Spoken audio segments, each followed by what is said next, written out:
Salut Booktube! Ça y est, c'est la fin de 2022 et qui dit fin d'année dit forcément nouvelle année. C'est assez logique. Et souvent quand on commence une nouvelle année, je ne suis pas la première à vous l'apprendre, on essaye de faire des objectifs pour l'année suivante et les livres et la chaîne YouTube ne font pas exception.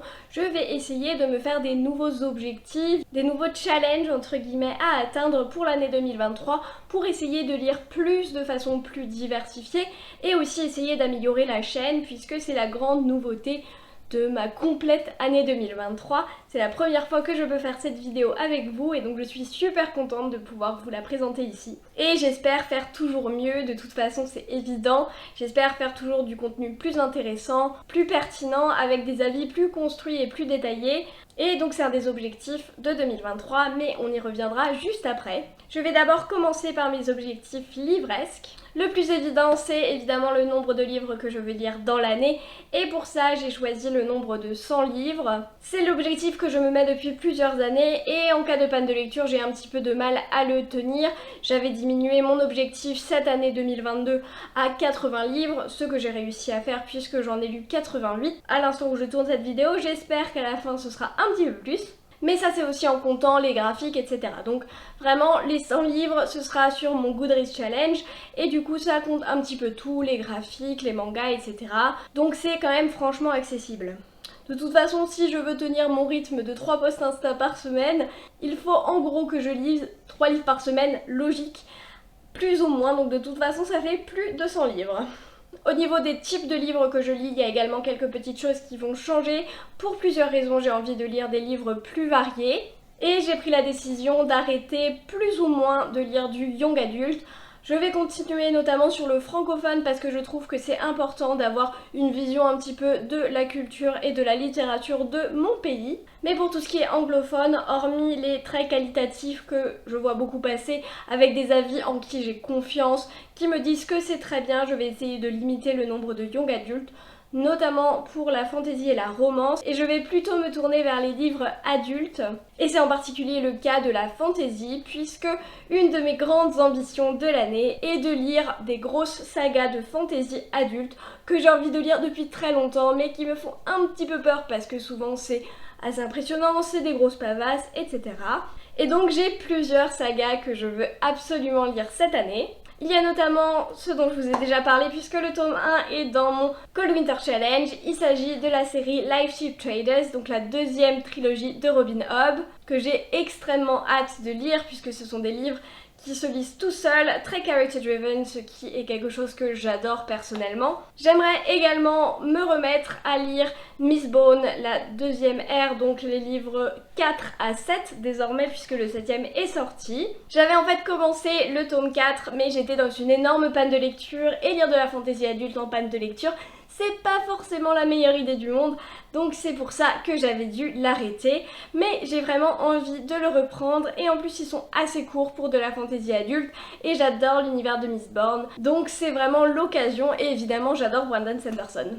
Il faut également absolument que je lise The Blade Itself de Joe Abercrombie puisque c'est une trilogie de dark fantasy qui a des avis incroyables et que je sens que je vais adorer et j'adore la dark fantasy et du coup c'est vraiment l'occasion et c'est vraiment une des sagas que je veux le plus découvrir. De façon un petit peu plus accessoire, j'en ai 3-4 autres sous la main. Il s'agit de Jade City Trilogy de Fonda Lee, Les Gentlemen Bastard de Scott Lynch, Shadow of the Gods de John Gwynne et Foundryside de Robert Jackson Bennett. Si j'arrive à en lire au moins la moitié, je m'estimerai heureuse. Donc on pourra faire un petit débrief dans un an pour voir où j'en suis de mes objectifs, notamment de séries de fantasy adulte. Pour ce qui est de diversifier mes lectures, j'aimerais aussi beaucoup essayer de lire des genres un petit peu différents. J'aimerais beaucoup lire plus de classiques et notamment les 3 dans mon radar, ce serait Jane Austen que j'ai découvert avec Pride and Prejudice cette année et que j'ai envie de continuer à lire, mais également Zola parce que j'adore et je ne sais pas pourquoi je n'ai pas continué, et Victor Hugo. C'est un petit peu les 3 objectifs de l'année en classique. Évidemment, si on parle de diversifier les styles de lecture, j'aimerais aussi lire un petit peu plus de thriller, crime et fiction historique. Mais ça, ce sera plus au gré de mes envies, je ne me donne pas un objectif très précis parce que c'est quand même un mood dans lequel je suis assez rarement et je n'ai pas envie de retomber dans une panne de lecture et le plus important, c'est de lire ce qui me fait envie à ce moment-là. Donc c'est pour ça que je ne veux pas me donner d'objectifs très rigides. Et un des gros points de l'année prochaine, ce serait surtout de lire plus de science-fiction, puisque c'est un genre que j'aime beaucoup, mais j'ai pas beaucoup de culture dans ce genre, je ne connais pas très bien les classiques, et c'est pourquoi j'ai décidé de rejoindre le Galactic Book Club, qui est un club de lecture qui organise des lectures communes, qui est surtout présent sur Discord, qui est organisé par Snodza, et qui me donne extrêmement envie. Il y a énormément de choses que j'ai envie de lire et il y a notamment des thèmes qui me paraissent très intéressants. Pour le premier trimestre de 2023, on va parler d'intelligence artificielle et pour ça, j'aimerais beaucoup découvrir les Murderbot Diaries de Martha Wells qui ont des très bons avis. En plus, c'est des livres qui sont très courts, donc pas du tout impressionnants et j'ai très hâte de les découvrir, donc c'est vraiment l'occasion. Et en plus, pour janvier, la lecture commune et la justice de l'ancillaire ou Ancillary Justice de Anne Leckie, que j'ai également beaucoup envie de lire depuis un moment et qui est dans ma pile à lire, donc c'est vraiment l'occasion. Un autre groupe de lecture auquel je me suis joint très récemment, qui est le challenge Sororité, qui a été créé par Camelot Magicadou. Et le but, c'est de lire des autrices pour promouvoir la littérature féminine et la littérature d'émancipation féminine. Il y a en gros un thème par mois à respecter. Je ferai de toute façon une vidéo très prochainement dédiée à ce challenge puisque j'ai déjà à peu près fait ma pile à lire. Et du coup, comme il y a un thème par mois, je ne vais pas vous embêter ici avec ça. Je ferai une vidéo dédiée très prochainement, où je pourrais glisser aussi quelques recommandations si certains ou certaines d'entre vous veulent se joindre à ce challenge pour découvrir notamment de la SFFF féminine. Un de mes grands objectifs aussi en 2023, c'est de finir des sagas parce que c'est bien beau d'en commencer tout le temps, il faut aussi les finir. J'en avais déjà parlé dans ma vidéo mes sagas en cours, mais là je vais vraiment me donner l'objectif un petit peu de mon année. Et quand je dis finir des sagas, c'est soit terminer si la saga est terminée évidemment, soit rattraper mon retard si la saga est encore en cours, me mettre à jour.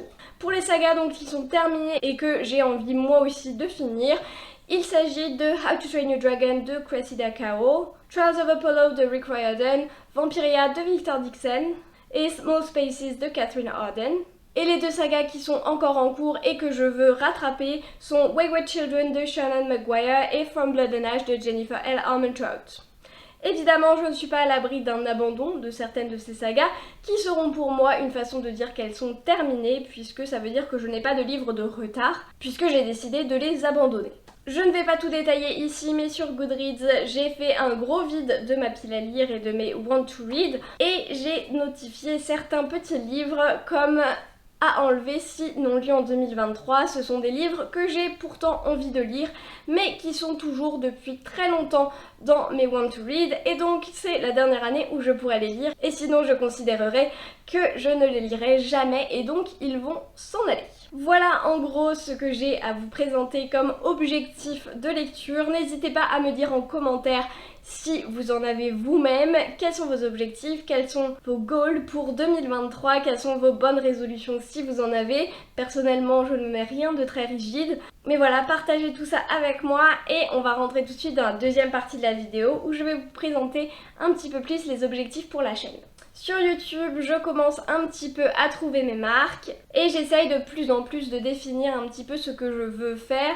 Qu'est-ce que j'aime particulièrement dans les vidéos YouTube, qu'est-ce que j'aime regarder, qu'est-ce que j'aime comme pertinence, comme avis, etc.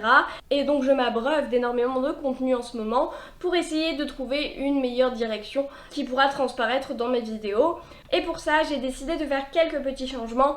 Et la première chose, ce sera pour les dernières lectures. J'ai décidé d'arrêter les dernières lectures mensuelles et de plutôt les faire selon mon rythme de lecture puisque comme vous l'avez vu depuis 2-3 mois, je suis un petit peu en galère parce que je dois découper les vidéos en deux étant donné que je ne veux pas faire des vidéos trop longues. et du coup ça n'a pas trop de sens de faire une dernière lecture mensuelle si c'est pour la diviser en deux. Et donc je pense que je vais faire, si mon rythme de lecture reste identique, des vidéos bimensuelles peut-être. Quand j'ai 4 à 5 livres à vous présenter, faire une vidéo à ce moment-là et ce sera beaucoup plus simple comme ça. Ça restera mes dernières lectures dans la même playlist, etc. Mais c'est juste le moment où je vais les poster qui sera un petit peu différent. Donc n'hésitez pas à vous abonner si ça vous intéresse pour ne pas les louper. De toute façon, mon rythme de publication restera à peu près le même. Mardi après-midi à 16h30, plus ou moins, samedi matin à 9h30 et plus ou moins le jeudi si j'ai trop de vidéos ou si j'ai une vidéo un petit peu bonus, typiquement les vlogs, les swaps, les choses comme ça, c'est des vidéos un petit peu accessoires qui sont pour moi moins analytiques et du coup peut-être moins pertinentes à mon sens, et donc c'est pour ça que je préfère les poster le jeudi, tout simplement. Mais du coup le rythme de vidéo restera le même. Concernant les graphiques, j'ai remarqué que mes vidéos graphiques ne fonctionnent pas forcément extrêmement bien et je me retrouve un petit peu dans la panade concernant les mangas, puisque c'est avant tout des mangas que je lis en illustré, même si je lis quelques romans graphiques de temps en temps, et donc je pense espacer vraiment mes dernières lectures graphiques pour vous présenter les romans graphiques ou les stand-alone qui sont à propos et vous en présenter 4 à 5 à chaque fois et donc le faire en fonction de ce que j'ai à vous présenter sans avoir un rythme vraiment défini. En revanche, en ce qui concerne les mangas, c'est vrai que je vous parlerai évidemment des débuts de séries que je lis, mais pour la suite, en fait, c'est très difficile de faire des choses sans spoiler, et du coup, je pense que je vais faire plutôt par arc narratif des personnages ou arc narratif de l'histoire, tout simplement, pour analyser un petit peu de façon plus spoilante, puisque sinon, je ne vais rien en dire. Je ferai toujours au début une partie sans spoiler, je pense, mais pour plus analyser dans une certaine partie du manga tous les tenants et aboutissants, l'évolution des personnages et les thèmes abordés, parce que c'est vraiment ça qu'on aime dans les mangas, c'est ça qui est important dans les sagas très longues des mangas, c'est vraiment l'évolution des personnages, et c'est pour ça que je veux plus en parler, et sans spoiler on ne peut pas vraiment se le permettre, et donc c'est pour ça que je vais un petit peu changer ma façon de faire. Je trouve également ça plus stimulant, plus intéressant de devoir décortiquer, analyser un petit peu tous les personnages et toute leur évolution. Par rapport à ça, je me suis également mise petit à petit, je commence un petit peu, c'est pas encore ça, mais je commence avec Webtoon et du coup je pensais faire un petit peu la même chose sur certains Webtoons que j'ai beaucoup aimés et j'ai été bien contente que plusieurs personnes me disent leur Webtoon préféré parce qu'on est un petit peu noyé sous tout ce qu'il y a et donc je pense que faire des recommandations de Webtoon ça peut être aussi très intéressant. Et enfin, le dernier projet pour la chaîne, c'est de faire plus de vidéos thématiques, comme j'ai fait notamment pour l'anxiété, où je vais parler d'un sujet qui me semble important, qui me semble essentiel à discuter, et je vous présenterai des livres qui sont adaptés à ce sujet. J'ai notamment une vidéo prévue qui va sortir courant du mois de janvier, qui traite de la gestion du trauma et du stress post-traumatique dans la fantasy. Et donc, si ça vous intéresse, n'hésitez pas à vous abonner, mettre la cloche, tout ça, tout ça. Donc voilà, en gros ce qui est prévu pour la chaîne, dites-moi ce que vous en pensez, dites-moi ce que vous aimeriez, vous, pour la chaîne, évidemment ça reste ma chaîne personnelle, donc si il y a des choses qui ne me plairaient pas à faire, je ne vais pas les faire, mais j'apprécie toujours d'avoir vos retours, de savoir ce qui vous plaît, ce qui ne vous plaît pas, pour avoir une idée de la direction vers laquelle me tourner si celle-ci me convient. Je vous remercie à tous d'être là, je vous souhaite de très bonnes fêtes de fin d'année et reposez-vous pendant cette période quand même assez fatigante. Et sur ce, on arrête tous de procrastiner, on va prendre un livre et moi je vous dis à la prochaine.